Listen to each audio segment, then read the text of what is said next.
So I thought I should start kind of an inner child healing type of playlist or corner where I'm gonna share some wisdom that I kind of learned in my life experience that I wish I knew when I was younger, or I wish somebody told me when I was younger, so that life wouldn't be as challenging or as difficult as it has been. I hope that it helps people.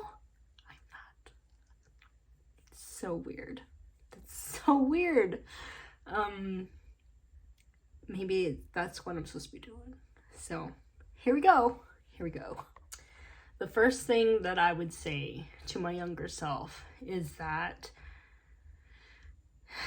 there will be times where you feel as if what you say to the people around you, to the people who are supposed to love you and care about you, they won't hear what you have to say, or they will dismiss what you have to say, especially if you are considered what I would call like the black sheep of the family.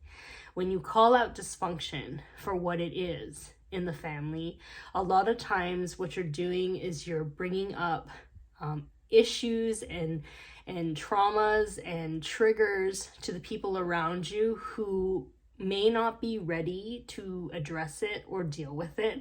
So they'll either deny, project, or kind of gaslight or even shame you into thinking that there's something wrong with you, when really you're just pointing out dysfunction in the family. Now, before I go any further, I want to clarify, I'm not a psychologist. I don't know any of those things. All I know is from my personal experience, what I have kind of gathered with my observations.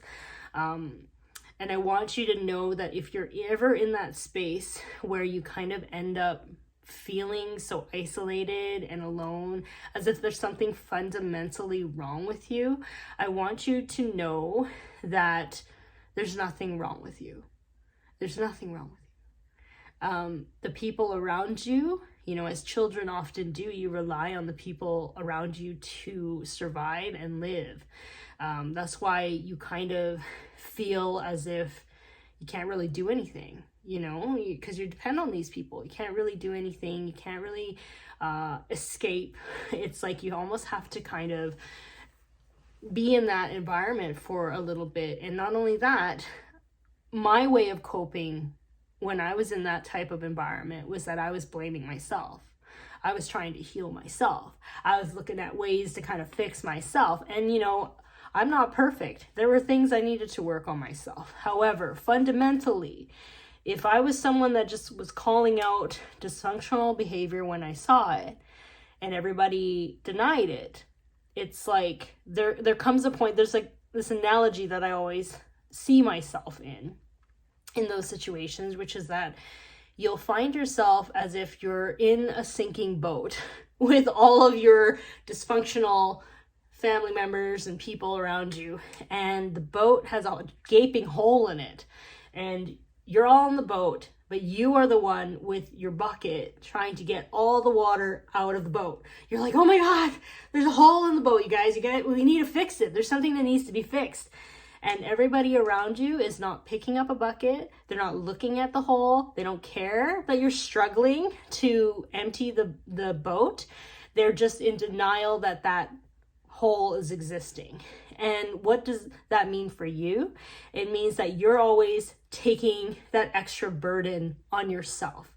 The work that other people are supposed to do on themselves, you have now internalized it and have thought that it's your job to do that extra work on their behalf. So basically you end up needing to do more work in terms of being more compassionate. It's like, oh, maybe I'm not compassionate enough. Maybe I'm not understanding enough. Maybe I'm not patient enough. Maybe I'm not doing enough. When really it's like, no, these people around you, these grown adults around you, the people who are supposed to love you and take care of you, they're supposed to pick up the bucket and help you. Help clear that up, prevent that hole from like making a bigger, horrible scenario, fixing that hole. It took me a long time to realize that was what I was doing.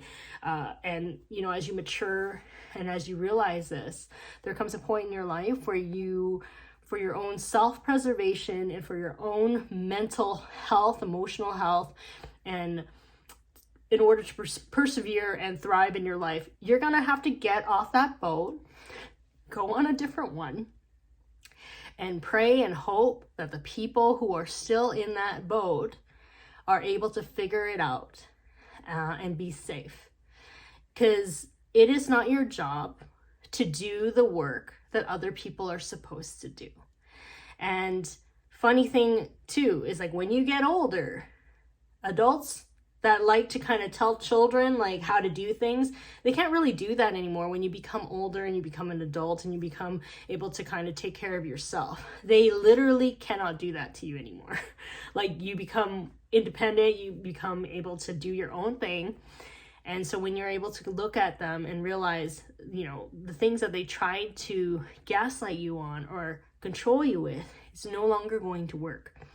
And you're able to kind of thrive and do your own thing away from them. And, you know, sometimes you have to be in a different boat, a different environment, in order to get clarity and to realize that the environment that made you sick in is not going to be the same environment that's going to help you with your healing. Okay? This is something that has been a major theme in my life, and I really wish somebody told me that when I was younger, because when you're younger and you're surrounded by people who don't want to take accountability or responsibility, you really start believing that there's something fundamentally wrong with you. And it's only when you actually step away from that little network that you realize that there's nothing wrong with you. You just kind of called things out as they were. And people who were ready and willing and who really wanted to work on themselves and they really loved you because they wanted to keep that connection with you, they would have done the work on themselves to kind of maintain a balance. They would have understood that what they were doing is hurtful or harmful to the whole family, you know? Another thing I want to say as well is that a lot of times when we go through experiences that may not be pleasant, or maybe it was kind of abusive or manipulative or like just really toxic or unhealthy, a lot of times we feel ashamed for speaking out and sharing our experience and our truth, because there's this part of us that feels like we need to protect the people around us because they are family, because they're friends, because of whatever, and you're thinking about their reputation. However, I want you to know that if they cared so much about their reputation, they would have treated you better. And not only that, you have the right to share your experience. They can't tell your story. You can tell your story. You know what you went through. You are the owner of your story. And I know that if you went through it, and if I went through it, other people have gone through the same thing. The black sheep scenario is not something that is a new concept. So when you decide to no longer play that role for your family and you walk away, you start to realize that their projections have to go somewhere else. Where it goes is none of your business really, but you can let that go and be like, I'm not gonna be the placeholder for your projections you don't want to face. Like, it's not gonna happen. Like, it's like, I'm too busy, I got other things I need to do. So if that's something that I wanted to share with my inner child or the younger version of me, that is what I would say. Keep thriving, keep focusing on you, keep adding joy into your life, because you are worthy. You are worthy of being seen. You are worthy of being heard. You are worthy of being loved and understood. And you're worthy to be around people who self-reflect, have a level of self-awareness, who are empathetic, and who are willing to do the work. You know, keep your vibration high. And attract the right people to you, because you are deserving and worthy of people who do what you do too, which is a lot of self-reflection and a lot of healing. So anyways, that's kind of my video for today. Thank you for tuning in, and I will talk to you later. Okay, bye.